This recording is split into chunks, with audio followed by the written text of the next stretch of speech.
account natin nasa number 5. Kasi itong pinaglipatan ko, ayan, nasa number 8 na siya. Welcome sa 26 MMR. Ang kalaban natin, Metanatil.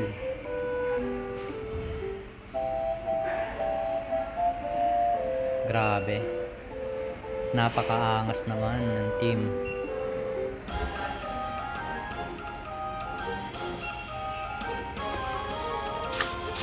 Game.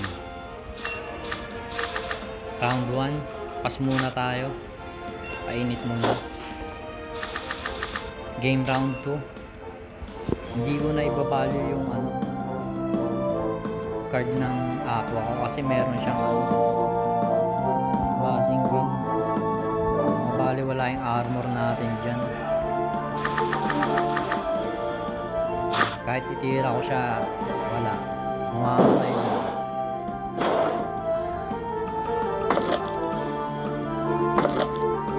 Tama yung decision natin. Okay, round 3. Wala tayong chain. Kaya pass muna tayo.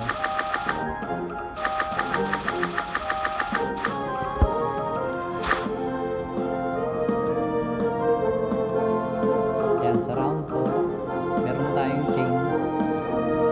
Nilapagan natin siya ng card na kahit na itira niya tong high armor niya sa tank, may 140 shield, aabutin yan tropa.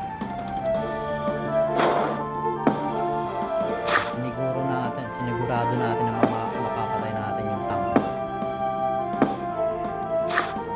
Kaya maganda rin yung niya, yung bitaw, hindi niya sinubay. Ayun, ang sarap naman yun, saktong sakto. Wala na akong choice dito kundi talagang mag-isa to. Marami naman tayong energy. Ang tigas, no? May dalawang pumpkin tas may Viso.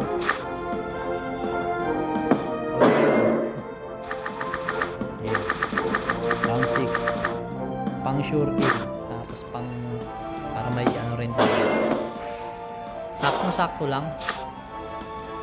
Ayan. Ito no, match na tayo sa 1-on-1. Kahit hindi natin siya mapatay, matik na tayo.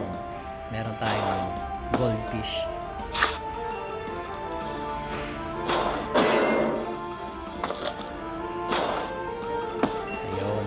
Dikit lang yung laban.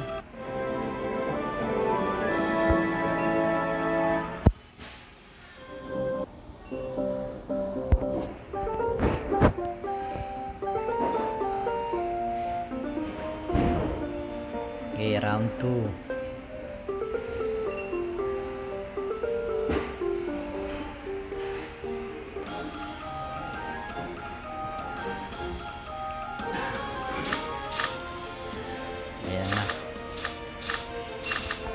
So, i-value na natin yung yung tank natin, Kotaro. Sarap, makakagain naman siya ng energy dyan kasi mas mabilis yung tank na lang. Pero ang ganda ng tira nyo. Binalyo natin tapos nawalan ng saysay. Yan, maano siya. Mag-repair. Aroy. Ayun, nagmamadali si tropa. Okay lang, wala tayong cards dyan. Game, round 3. Ayan. Yung lapag natin ng cards, kahit gamitin niya yung sandal niya, may dalawang cutter. Mataas-taas din yan 115 armor. Mababali wala lang, abot pa rin. Ayan. Pang sure kill yung lapag natin ng card. So, dito sa round 4, tingin ko kaya na siya ng kaya na siya ng 5 cards. Ayun. Kaya lang binalik ko kasi pagka lumapag to ng pumpkin, dun tayo mabibitin. Matatalo tayo dun. Kaya nagpasa lang tayo. Yan, sayang hindi niya nilapagan ng pumpkin. So, na-overkill niya yung natin. Yung gitna natin. Tapos naubos pa yung Viso series niya. tamang armor na lang siya.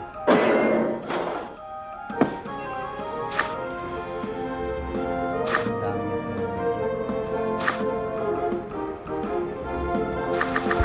Game sa yan. Round 6, mag-iwan lang tayo ng 2 energy para for energy tayo next round.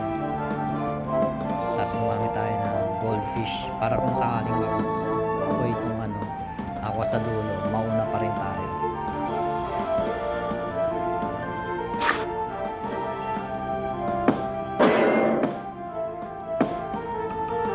Ayun, binawasan niya tayo.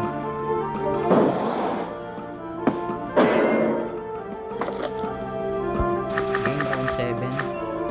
Wala na tayong choice dito. Hindi na tayo pwedeng magpatigas o mag-speed up. Ilalapag na natin yung highest damage natin kasi next round mapapatay tayo.